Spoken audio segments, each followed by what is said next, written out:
어릴 때 할머니는 늘 같은 말을 했어요. 밤에 누가 내 이름을 부르면 절대 대답하지 마라. 그게 엄마 목소리여도 대답하지 마라. 아빠 목소리여도 대답하지 마라. 아는 사람 목소리일수록 더 조심해야 한다. 나는 그 말을 그냥 무서운 옛날 이야기라고 생각했어요. 어른들이 아이를 일찍 재우려고 만든 말이라고요. 그런데 29이 되던 해 겨울, 나는 그 말이 왜 생겼는지 알게 됐어요. 그날은 유난히 조용한 밤이었어요. 밖에는 비가 조금씩 내리고 있었고, 창문에는 물방울이 천천히 흘러내리고 있었어요. 나는 오래된 원룸에서 혼자 살고 있었어요. 회사에서 늦게 돌아온 날이었고, 씻고 나와 침대에 누우니 새벽 2시가 조금 넘은 시간이었어요. 방 안에는 작은 스탠드 하나만 켜져 있었어요. TV도 꺼져 있었고, 냉장고 돌아가는 소리만 낮게 울리고 있었어요. 그때였어요. 현관문 밖에서 누군가 내 이름을 불렀어요. 지훈아, 나는 순간 몸이 굳었어요. 목소리는 아주 익숙했어요. 엄마 목소리였거든요. 정확히 엄마가 나를 부를 때 쓰는 그 말투였어요. 조금 걱정스러운 듯하고 조금 다정한 듯한 목소리. 나는 반사적으로 대답하려고 했어요. 응. 그 한 글자가 목 끝까지 올라왔어요. 그런데 이상하게 할머니 말이 떠올랐어요. 밤에 누가 내 이름을 부르면 대답하지 마라. 특히 아는 사람 목소리일수록 더 조심해야 한다. 나는 입을 꾹 다물었어요. 그리고 휴대폰을 확인했어요. 엄마에게서 온 연락은 없었어요. 나는 엄마에게 전화를 걸어보려다가 멈췄어요. 그 시간에 엄마가 깨어 있을 리 없었거든요. 게다가 엄마는 그날 제주도 여행 중이었어요. 현관문 밖에 있을 수가 없었어요. 나는 숨을 죽이고 현관 쪽을 바라봤어요. 복도 센서 등은 켜져 있지 않았어요. 문틈 아래로 들어오는 빛도 없었어요. 그런데 다시 들렸어요. 지훈아, 이번에는 조금 더 가까웠어요. 마치 문 바로 앞에 서 있는 것처럼요. 나는 침대에서 천천히 일어났어요.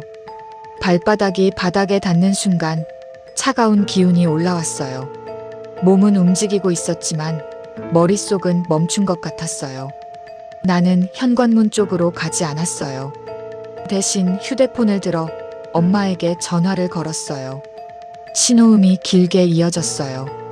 1번, 2번, 3번. 그리고 전화가 연결됐어요.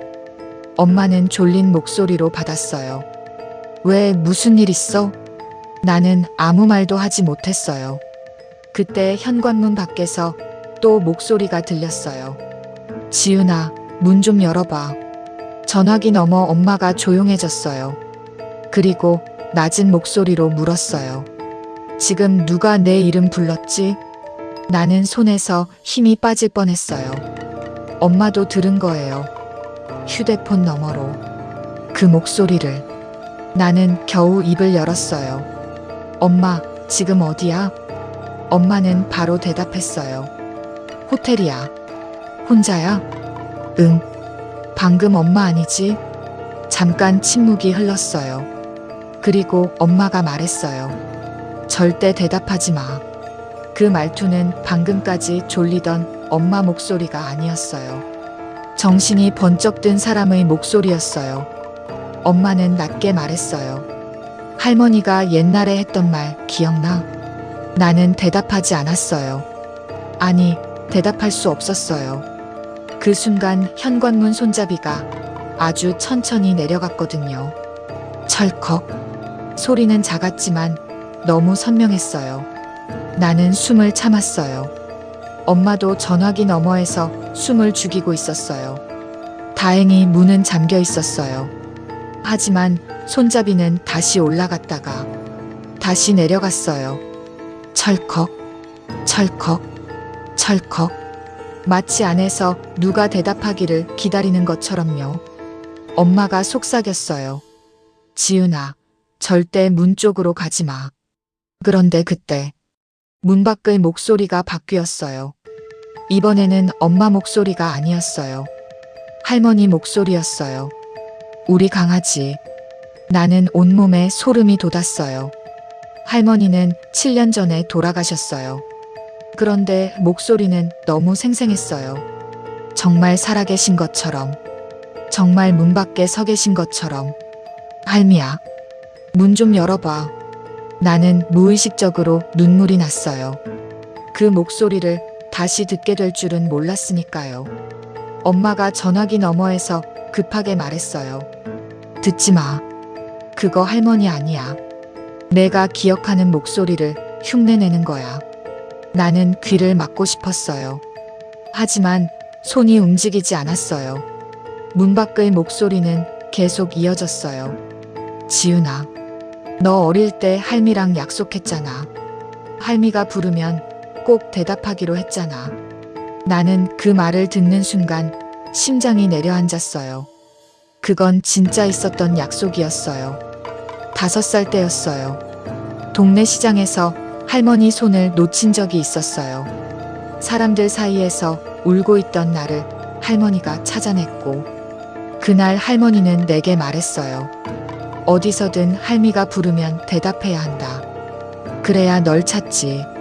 나는 그 약속을 잊고 살았어요. 아니, 잊었다고 생각했어요. 그런데 문 밖의 무언가는 그걸 알고 있었어요. 내가 기억하지 못하는 기억까지 알고 있었어요. 엄마가 떨리는 목소리로 말했어요. 지훈아, 지금부터 내가 하는 말만 들어. 집안에 거울 있어? 나는 고개를 돌렸어요. 침대 옆 화장대 위에 작은 거울이 있었어요. 있어. 거울을 엎어. 나는 천천히 움직였어요. 문 밖의 목소리는 갑자기 조용해졌어요. 그 조용함이 더 무서웠어요. 나는 화장대 쪽으로 걸어가 거울을 엎었어요. 그 순간 거울 표면에 뭔가 스쳐 지나간 것 같았어요. 방 안에 있어서는 안 되는 그림자였어요. 나는 비명을 지를 뻔했지만 참았어요. 엄마가 다시 말했어요. 불은 끄지 마. 창문도 보지 마. 그리고 누가 내 이름을 불러도 대답하지 마. 나는 물었어요. 엄마는 이게 뭔지 알아? 엄마는 잠시 아무 말도 하지 않았어요. 그리고 아주 오래된 이야기를 꺼냈어요. 엄마가 어릴 때였대요. 외할머니가 살던 시골집에는 이상한 금기가 있었다고 해요. 밤이 되면 누구도 서로의 이름을 부르지 않았대요. 밥을 먹으라고 할 때도, 물 좀 가져오라고 할 때도 이름 대신 그냥 야하고 불렀대요. 왜냐하면 밤의 이름은 길을 만든다고 했거든요. 누군가의 이름을 부르면 그 이름이 그 사람에게 가는 길이 된다고요. 사람이 부르면 괜찮지만 사람이 아닌 것이 부르면 그 길을 따라 들어온다고요. 나는 그 말을 듣고 웃고 싶었어요. 말도 안 된다고 하고 싶었어요. 그런데 현관문 앞에 있는 그것이 다시 내 이름을 불렀어요. 이번에는 내 목소리였어요. 지훈아. 나는 숨이 멎는 줄 알았어요. 내가 나를 부르고 있었어요. 정확히 내 목소리였어요. 녹음된 것처럼 비슷한 게 아니라 내가 혼자 있을 때 중얼거리는 바로 그 목소리였어요. 지훈아, 문 열어. 나야. 너잖아. 나는 전화기를 더 꽉 쥐었어요. 손바닥에 땀이 흥건했어요. 그때 갑자기 휴대폰 화면이 깜빡였어요. 통화 중이던 엄마 이름이 사라지고 알 수 없는 번호가 떠 있었어요. 그리고 전화기 너머에서 내 목소리가 들렸어요. 왜 대답 안 해? 나는 휴대폰을 떨어뜨렸어요. 바닥에 떨어진 휴대폰에서는 계속 내 목소리가 흘러나왔어요. 지훈아, 대답해. 대답해야 끝나. 나는 침대 구석으로 물러났어요. 그 순간 현관문 아래쪽으로 무언가가 밀려 들어왔어요. 얇은 종이 한 장이었어요. 나는 움직이지 않으려 했어요. 하지만 눈은 자꾸 그 종이를 향했어요. 종이에는 삐뚤삐뚤한 글씨가 적혀 있었어요. 대답하지 않으면 내가 아니게 돼. 나는 그 문장을 보는 순간 이상한 느낌을 받았어요. 마치 내 머릿속에 누군가 손을 넣고 기억을 뒤지는 것 같았어요. 어릴 때 시장에서 길을 잃은 기억, 할머니 장례식장에서 울지 못했던 기억, 엄마에게 모진 말을 했던 기억, 회사에서 아무렇지 않은 척 웃던 기억, 혼자 방에 돌아와 불을 끄고 울던 기억. 그 기억들이 한꺼번에 떠올랐어요. 그리고 문 밖의 목소리가 아주 부드럽게 말했어요. 힘들었지. 그 한마디에 나는 무너질 뻔했어요. 무서운 말보다, 괴상한 소리보다 그 말이 제일 위험했어요. 힘들었지. 그 말을 너무 듣고 싶었으니까요. 나는 아무에게도 말하지 못했어요. 괜찮은 척했고, 밝은 척했고, 혼자 버티는 게 익숙하다고 생각했어요. 그런데 문 밖의 무언가는 그걸 알고 있었어요. 내가 가장 듣고 싶었던 말을 알고 있었어요. 지윤아, 이제 그만해도 돼. 문만 열면 돼. 나는 천천히 일어났어요. 정말로 문을 열 뻔했어요. 그때 바닥에 떨어진 휴대폰에서 다시 엄마 목소리가 들렸어요. 아주 멀리서 들리는 것 같았어요. 지윤아. 나는 정신이 번쩍 들었어요. 휴대폰 화면은 다시 엄마와 통화 중으로 돌아와 있었어요. 엄마는 울고 있었어요. 너 방금 대답했어? 나는 고개를 저었어요. 하지만 곧 깨달았어요. 나는 방금 소리내어 말하지는 않았지만 마음속으로 대답했어요. 힘들었다고. 정말 힘들었다고. 그게 문제였어요. 문 밖에서 웃음소리가 들렸어요. 낮고 조용한 웃음이었어요. 그리고 문틈 아래로 들어온 종이에 새로운 글자가 번져 나왔어요. 들었어. 나는 그 자리에서 주저앉았어요. 엄마가 소리쳤어요. 지금 당장 집 밖으로 나와. 아니, 문 열면 안 된다며. 그 문 말고. 엄마가 다급하게 말했어요. 창문. 내 방은 2층이었어요. 창문 밖에는 작은 보일러실 지붕이 있었고 그 아래로는 주차장이 있었어요. 위험했지만 불가능하지는 않았어요. 나는 커튼 쪽으로 걸어갔어요. 그런데 엄마가 아까 했던 말이 떠올랐어요. 창문도 보지 마. 나는 멈췄어요. 엄마, 아까 창문 보지 말라며. 전화기 너머가 조용해졌어요. 엄마는 아무 말도 하지 않았어요. 그리고 아주 낮은 목소리로 말했어요. 내가 언제? 나는 온몸의 피가 차갑게 식는 것을 느꼈어요. 지금 통화하고 있는 엄마는 진짜 엄마일까요? 아니면 아까부터 계속 바뀌고 있었던 걸까요? 나는 휴대폰을 천천히 귀에서 뗐어요. 화면에는 엄마 이름이 떠 있었어요. 하지만 통화 시간은 0초였어요. 전화는 연결된 적이 없었어요. 그동안 내가 들은 목소리는 전부 방 안에서 들리고 있었던 거예요. 나는 휴대폰을 바닥에 내려놓았어요. 그러자 휴대폰 스피커에서 목소리가 나왔어요. 이번에는 아주 다정한 엄마 목소리였어요. 지윤아, 엄마야. 이제 대답해도 돼. 현관문 손잡이가 다시 내려갔어요. 철컥. 그리고 이번에는 잠금 장치가 풀리는 소리가 났어요. 분명히 내가 잠가둔 문이었어요. 도어락 숫자판이 혼자 켜졌어요. 삐, 삐, 삐, 삐. 비밀번호가 눌리고 있었어요. 나는 움직일 수 없었어요. 문 밖의 그것은 비밀번호까지 알고 있었어요. 아니, 정확히는 내가 알고 있는 걸 알고 있었어요. 삐리릭. 문이 열리기 직전. 갑자기 모든 소리가 멈췄어요. 냉장고 소리도, 빗소리도, 휴대폰 소리도. 정말 아무것도 들리지 않았어요. 그 완전한 침묵 속에서 내 머릿속에 할머니 목소리가 떠올랐어요. 밤에 이름을 부르는 것들은 내 대답을 듣고 들어오는 게 아니다. 내가 그 목소리를 믿는 순간 들어온다. 나는 그때 처음으로 알았어요. 문 밖의 무언가는 문을 열려고 한 게 아니었어요. 내가 문을 열고 싶게 만들고 있었어요. 내가 믿게 만들고 있었어요. 엄마라고, 할머니라고, 나 자신이라고, 내 편이라고. 나는 이를 악물고 눈을 감았어요. 그리고 처음으로 속으로 말했어요. 너는 내가 아니다. 엄마도 아니다.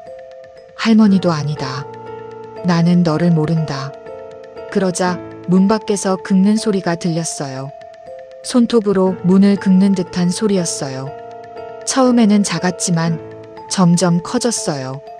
그리고 여러 목소리가 한꺼번에 내 이름을 불렀어요. 엄마 목소리, 할머니 목소리, 친구 목소리, 회사 동료 목소리, 어릴 적 내 목소리. 수십 명이 동시에 나를 불렀어요. 지윤아, 지윤아, 지윤아. 나는 귀를 막고 버텼어요. 얼마나 시간이 지났는지 모르겠어요. 10분이었는지, 1시간이었는지, 아니면 밤새였는지. 어느 순간 창밖이 희미하게 밝아졌어요. 아침이 오고 있었어요. 문 밖의 목소리들은 하나씩 사라졌어요. 마지막까지 남은 건 할머니 목소리였어요. 우리 강아지, 잘했어. 그 말을 듣는 순간 나는 또 울 뻔했어요. 하지만 대답하지 않았어요. 절대 대답하지 않았어요. 아침 7시가 조금 넘어서 경찰이 왔어요.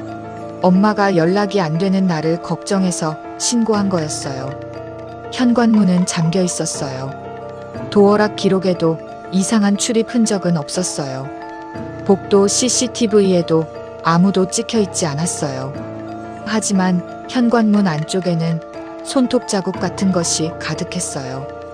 이상한 건 그 자국이 바깥쪽이 아니라 안쪽에 나 있었다는 거예요. 마치 누군가 집안에서 문을 열려고 긁은 것처럼요. 나는 그날 이후로 이사를 했어요. 엄마에게 그날 밤 이야기를 전부 말했지만 엄마는 한동안 아무 말도 하지 않았어요. 며칠 뒤 엄마가 오래된 사진 한 장을 보내왔어요. 할머니가 젊었을 때 살던 시골집 사진이었어요. 사진 뒷면에는 낡은 글씨가 적혀 있었어요. 밤에 이름을 3번 들으면 첫 번째는 귀로 듣고, 두 번째는 마음으로 듣고, 세 번째는 안에서 듣는다. 나는 그 문장을 읽고 한참 동안 움직일 수 없었어요. 왜냐하면 그날 밤 이후로 가끔 아주 조용한 순간에 내 안쪽에서 누군가 내 이름을 부르기 때문이에요. 소리는 밖에서 들리지 않아요. 현관문 밖도 아니고 창문 너머도 아니에요. 정확히 내 머릿속 깊은 곳에서 들려요. 아주 익숙한 목소리로, 아주 다정하게. 지윤아. 그리고 나는 아직도 대답하지 않고 있어요. 하지만 가끔 생각해요. 만약 언젠가 너무 지친 날, 정말 아무도 내 마음을 몰라주는 날, 그 목소리가 다시 나를 부른다면 나는 그때도 대답하지 않을 수 있을까요? 당신도 혹시 그런 적 있나요? 늦은 밤, 아무도 없는데 누군가 당신 이름을 부른 것 같은 순간, 그게 착각이라고 생각했나요?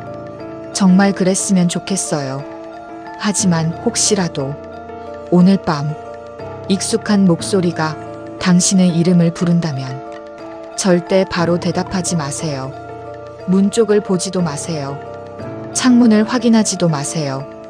그 목소리가 사랑하는 사람의 목소리라면 더 조심하세요. 그건 당신을 겁주려는 게 아닐 수도 있으니까요.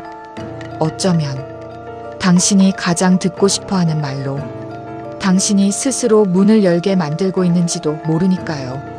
그리고 만약 3번째로 당신의 이름이 들린다면 그때는 귀를 막아도 소용없을 거예요. 그 목소리는 이미 당신 안에서 부르고 있을 테니까요.